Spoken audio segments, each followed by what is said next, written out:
Hello, hello. Hi, everyone. Ryan and Lisa here today to discuss mental health, brain health. May is Mental Health Awareness Month. So we just felt it was appropriate to kind of pull it all together and let you know how supplements can play a big role with your brain health. So I'm going to start with giving you some statistics, okay? Dementia is the 7th biggest killer globally, which is pretty scary. More than 6 million Americans of all ages have Alzheimer's. 1 in 9 age 65 and older have Alzheimer's. And it is believed, this is crazy to me, it is believed that the number of people worldwide who will be diagnosed with dementia is expected to more than double from 57.4 million in 2019 to 152.8 million in 2050. That's got to be because of risk factors. Yeah, it's crazy. We'll talk about here soon. We that's nuts. Yeah. Cognitive decline begins early to mid 40s. So a lot of times we think of this happening like all later in life. It is an age-related disease, but it's getting earlier and earlier. So it all starts to decline in our early to mid 40s. And I know Ryan has a few things he wants to break down about brain health. Does that mean now? Yeah. Oh, my turn? Okay, sweet. All right. Well, today's discussion, we'll try to break it out. We'll focus on really about cognition and maintaining your mental faculties as we age. Because mood, the other aspect of mental health is probably more like mood disorders, panic attacks, and general anxiety disorders. We will talk about that in another call, but we're not going to get into that really in depth today. Although much of what we talk about, really realistically, will help benefit and really, be there to say prevent for both. But really, I wanted to kind of identify some of the risk factors associated with, like Lisa just said, some of those neurodegenerative diseases. And she just hit on, it's crazy that the numbers are going to projected to go up that high. Now, there's obviously no known cure or really that great of treatment for any of these things. So we're going to talk a lot about lifestyle today and different things and different modalities and things that we can do on our own to help reduce the risk, because that's absolutely possible. All right, so what did we say what did I say I was going to do? The correlation. Oh, the correlation. Yeah, of course. Thank you. So there's really 3 main risk factors, and in disease states that are really heavily tied to neurodegenerative diseases, and that is dyslipidemia, which is cholesterol, high cholesterol, hypertension, so heart disease, and of course diabetes. The diabetes is the one that scares me the most because the numbers are going up and up and up. And a lot of it has to do with obesity, of course, and our dietary habits. But they're referring to some of the Alzheimer's and dementia specifically as like a diabetes type 3. Now, there's some controversy on why that is. There's a strong correlation between the two. The incidence is significant. But they're saying too that potentially the insulin, the neurons is not able to actually properly use insulin within the brain. But there's also controversy whether or not insulin can even cross the blood-brain barrier and get in there. So there's a lot from a clinical perspective. We're still trying to figure all of that out, but it's still pretty clear that there's a strong correlation between the two. But Lisa and I love viewing things through the root cause lens, and so identifying things like healthy living habits, reasons why people are getting into this disease in the first place, and how to reduce your risk. And that's what we're going to talk a little bit about now. There are a bunch of other risk factors. Lisa, you mentioned age. Of course, we said lifestyle, genetics. Genetics is an interesting one. We won't talk much about it. By the way, we are not neurologists. We're not geneticists. We don't specialize in brain health. But what we are doing is sharing a lot of the information that we've seen in practice and in clinical setting, as well as things that we read, literature that we've, things and our own conclusions. So these are a lot of this is just our own opinion and just sharing with you guys because it's a scary disease. And for you guys that have a loved one, or if you yourself have been diagnosed or getting close to that and having signs of dementia, it's scary because it's not really so much just the patient too, it's the caregiving situation there too. It's it's a huge burden on family, friends, caregivers. And so for all those caregivers out there, my heart goes out to you. I know it's a difficult one to deal with. So Lisa, go ahead and run your Yes, and lifestyle. I'm sure you guys too know of somebody, whether a close friend or family, going through it and how taxing it is on everybody around them. I know myself, my aunt, and I also have a client of mine who's husband, so I hear about it every day, and it's very scary, very sad. But like Ryan said, there is no cure for this, guys. The pharmacological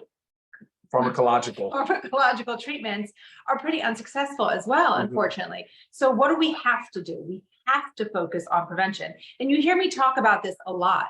Preventative medicine versus reactive medicine. This is one area where you must focus on preventative medicine, and it must start at a young age. It's not something of like waiting until we're in our 60s to start taking care of our brain and our health. So some lifestyle factors, I'm just going to talk about like the major ones. Sleep. Super important. Like you've got to give your body like those 7 to 9 hours of, you want it to be pretty consistent sleep habits of the 7 to 9 hours around the same amount of time if you can. I know jobs, certain lifestyle factors, or certain, life things can prevent that from happening. But when you sleep, like this is when your brain protects itself from toxic proteins. And these are the ones that form Alzheimer's causing, Alzheimer's specifically plaque in the brain. Yeah. So sleep is super important for that. Not to mention, guys, like how your brain functions better when you sleep. I mean, that's the given. When you've had a good night's sleep, like you're on point, you're ready for the day. You could tackle your job better, your life, your family, whatever it is. So sleep is huge for that. And there's a well-known neurologist that said it's the REM specifically that she's watching, and there's now actual proof that shows that yes, poor REM sleep is definitely tied to neurodegenerative disease. So maybe a sleep tracker for those of you out there. I was just going to say that. I mean, we both use the Oura Ring, and it breaks it up, and then you could find out ways that you can help increase certain parts of your sleep cycle if something is lacking a little bit. Yep. Sleep will be a whole another different podcast or Zoom. Okay, and then also sedentary lifestyle. Okay, we've got to exercise. The way our society has, unfortunately, our current way of life has resulted in a lack of exercise. Just being more sedentary. So we've got to make sure we're exercising. This also leads to an increase in obesity. Same thing with overconsumption of food. So we can put those two together. So your lack of exercise and your overconsumption of food leading to obesity. And obesity, I mean, it just kind of, the whole thing kind of goes together. Obesity can lead to type 2 diabetes, and then that could lead to dementia. I mean, these are all like, causal things. And obesity is linked to just quicker cognitive decline. So just so you know, the relative risk, this has the strongest benefit is exercise as of now. But you can't out exercise poor sleep. Like you said, you can't out exercise a poor diet. Yeah, like you can't say I'm going to get 5 hours of sleep so I can get up and exercise, because you're hurting yourself there. You've got to do these things. Yeah. The exercise by far is the most impactful risk reduction strategy you can deploy. Yeah, get those heart rates up, guys. Get your body moving. And then I said food. Okay, overconsumption of food. We're just eating too much, but also even if we're not eating too much, it's the ultra processed foods that we're eating. Think of everything that comes in a package.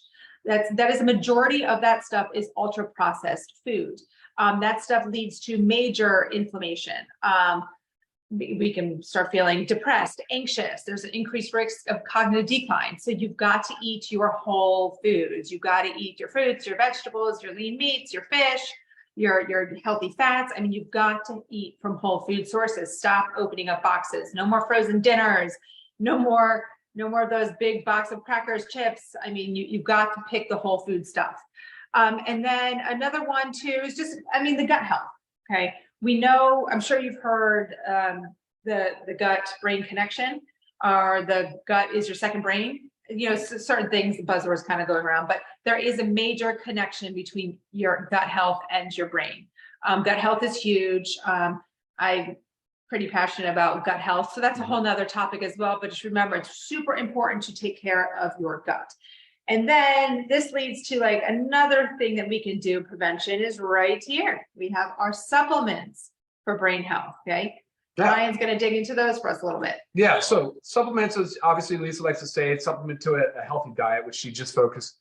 She makes sure that that's pretty clear that we're talking about eating well-balanced foods, avoiding, inflammatory foods, preserving the gut function. You've heard of people maybe not heard of it, but it's called leaky gut syndrome. It's not really acknowledged in the medical community as a diagnosis, but nonetheless, it's still one of the contributing factors to our say leaky gut. All right, so from a supplement perspective, we really focus on saying, well, look, we know there's no like one known supplement or one thing that will help by itself, and that's it. So that's weird. Hold on, the phone's acting funny a little bit. I guess we're good just to keep going, right? Seems like. Yep, Yeah, I think we're fine to keep going. So the way we looked at it was just looking at it from a foundational health perspective. And so we said, look, let's go at it with the essential nutrients, the minerals, the vitamins that the body needs at a minimum. So essential things that the body needs that does not make on its own, and go from there and help people understand and bring awareness around those vitamins, minerals, and nutrients. So we said, all right, let's start. Of course, we know B vitamins have a lot to do with memory and cognition. So in your daily essentials pack, which is the multivitamin, the magnesium, and the D, you'll have a men's and a women's multivitamin. So there's the B vitamins are really the focus of this. They are in methylated form, which means they're more bioavailable. They're the superior form of B vitamin, B6, B9, B12, all in this multivitamin.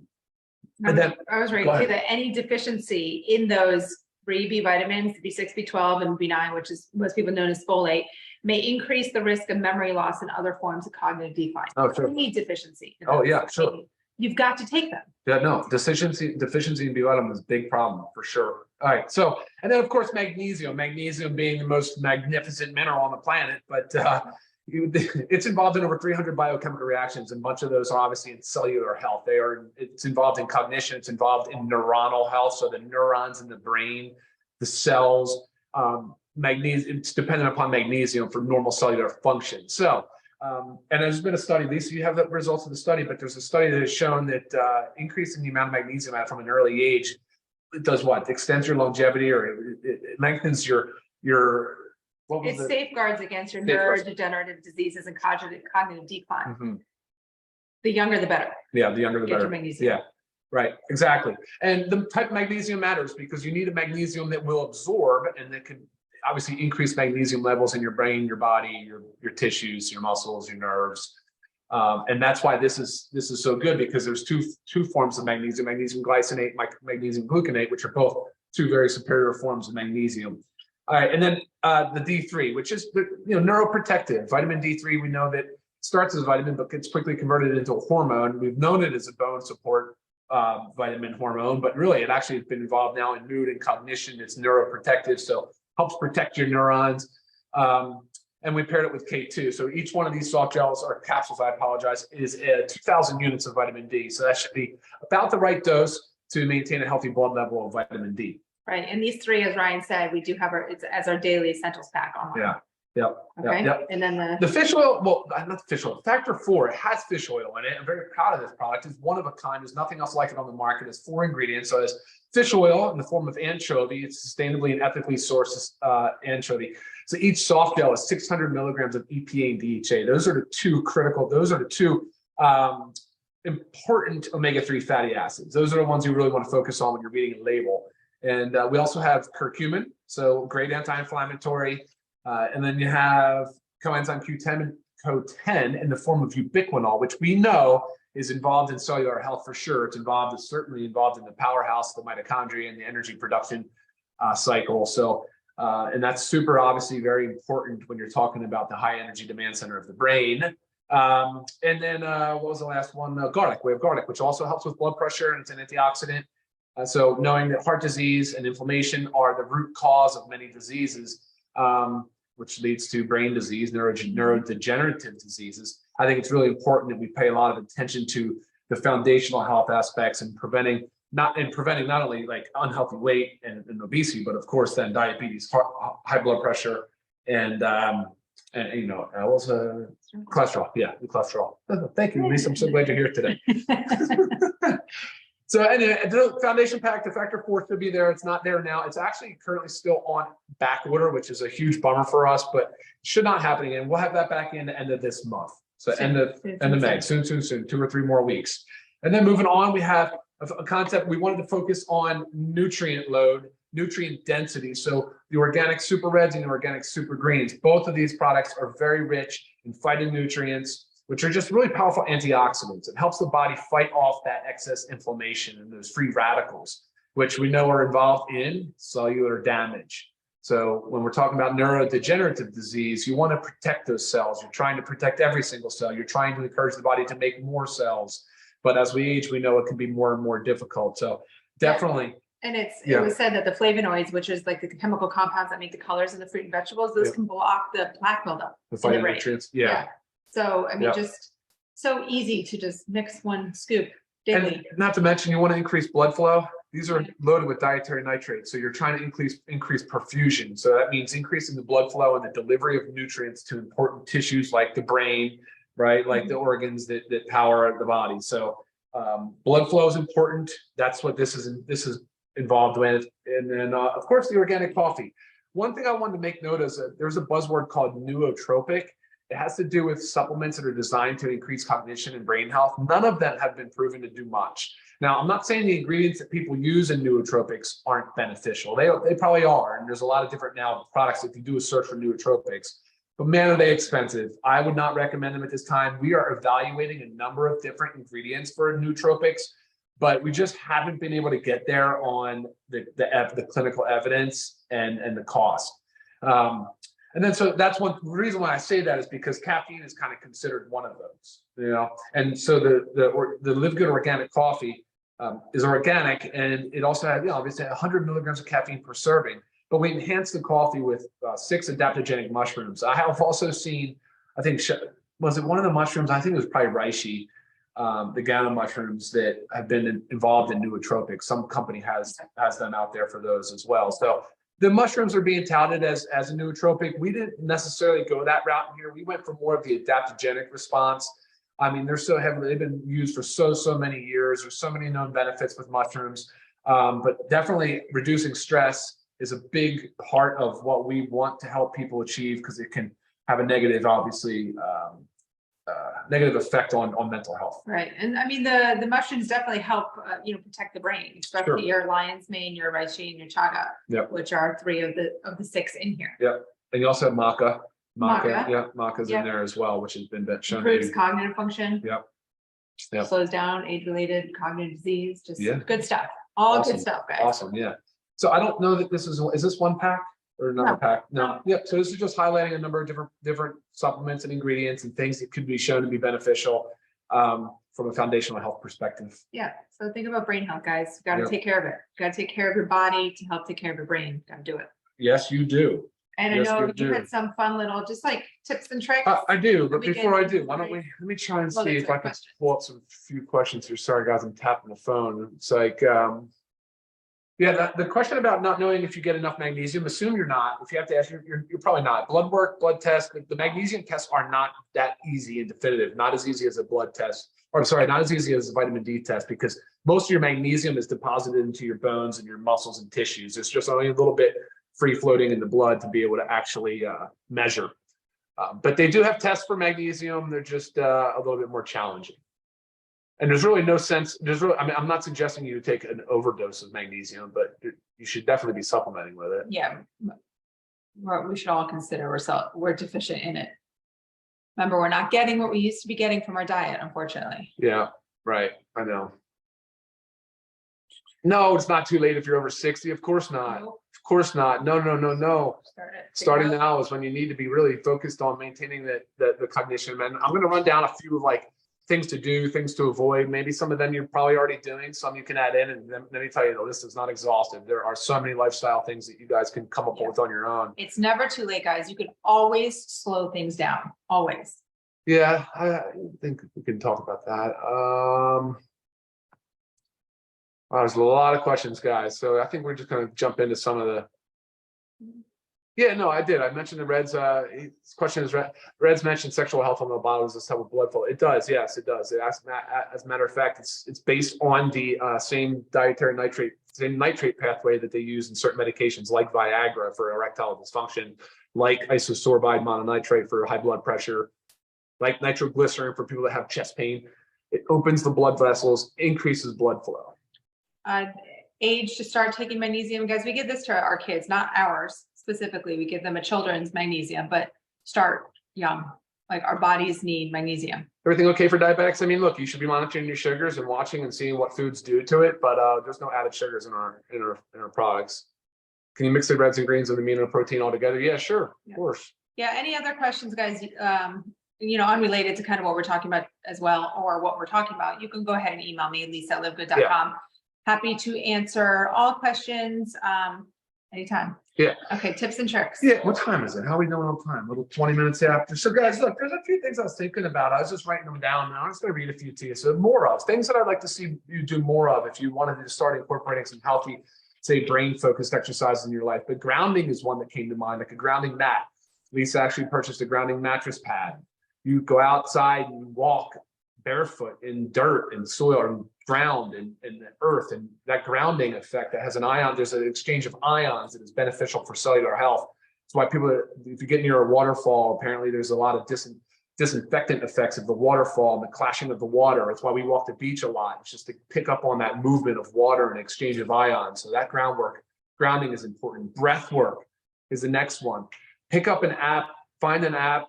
Just there's so many of them. Find one that you like. You can customize breath work. You can do apnea holds. You can do different types of you can work on your CO2 tolerance. You can work on your O2 deprivation. There's all these different cool things you can do. Meditative type apps. Lisa, you might have one you want to throw out there. And this doesn't have to be long, guys. Sometimes me just doing 3 minutes of breath work because that's all I have time to do. It's still, you feel the difference. It's still beneficial. And if you guys could add to this or take away from, pick one or two things to do on it and try it and see what you think. I want you guys to have some takeaways from these Zoom calls. Power saying no. A lot of times we get pressured into things and it builds up with stress and anxiety for us. Learn how to say no. But at the same token, I don't want you to say no to things when it increases your socialization and your opportunity to get out there and expand your horizons. So there's a balance there, but I know a lot of us have a hard time saying no to things. So if it's causing stress and anxiety or dismay in your life, pick up the power and say no. Focus on sleep. We're going to do a sleep thing on its own because sleep hygiene is a topic that we could talk on for a very long time, but focus on sleep. Recognize the importance of sleep. If you're not getting enough, change your habits. I'll get into the habit. Sunlight first thing in the morning, letting sunlight hit the retina, building that sunlight first thing in the morning has definitely been. Keep the sunglasses off. Yeah. I mean, just that just for a little bit. You just need to have that adaptation. Immersion in nature, I think, is a huge one. I mean, we all have access to beautiful natural areas. Go find them if you're not already. Get involved. Just ride a bike, walk. I don't know. Sit in your car and open the windows in a parking lot somewhere of a nature park. I don't know. Whatever it is, just get out there. Just get the air. Just see the scenery. Listen to the birds. I know. Pet ownership has been shown to be very beneficial. We own pets. I can't imagine a world without them. Vacationing, of course, can be beneficial. Volunteering. So if you're looking for something to do with your time, I did talk about the danger of social isolation and being lonely. Loneliness has a 30% greater chance of early death, something like that, because you're being lonely. Writing letters.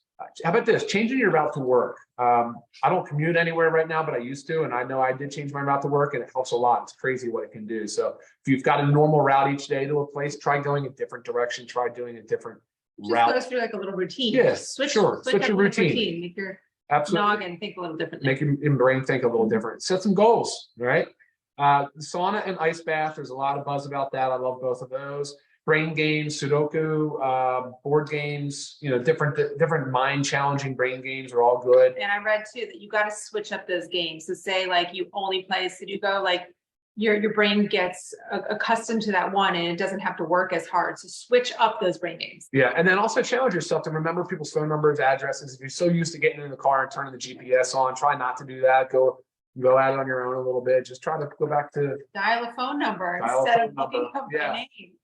And then a couple of things, here are a few things that to avoid or to minimize or to take some out of your life is the news cycle. So get off the same news network doing it every single day at the same time. Change that out.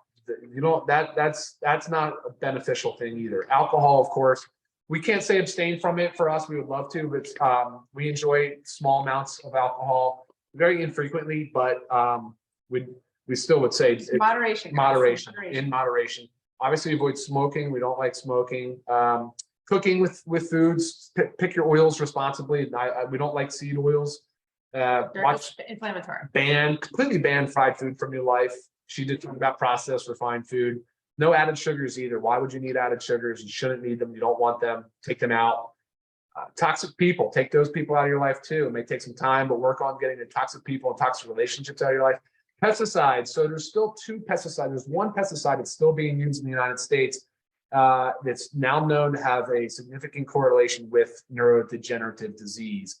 And that's, mostly now we're seeing it in the Midwest. So it's an agricultural pesticide, but nonetheless, it is there. Reduce your exposure to pesticides, herbicides, fungicides. Purchase organic when you can, please. Industrial exposures. So depending on what type of job you have, you may need to consider your exposures, those types of things, because they all can accumulate. And that's what we want to be careful about. So, yep. All right. Those are a few fun ones. Like I said, it's not an exhaustive list, but some pearls in there. Hopefully you guys can use. Yeah. You guys can make a difference in your brain health. And share it with your loved ones. Yeah, absolutely do that. Absolutely do that. And I think that's all we have for today. What do you think, Lisa?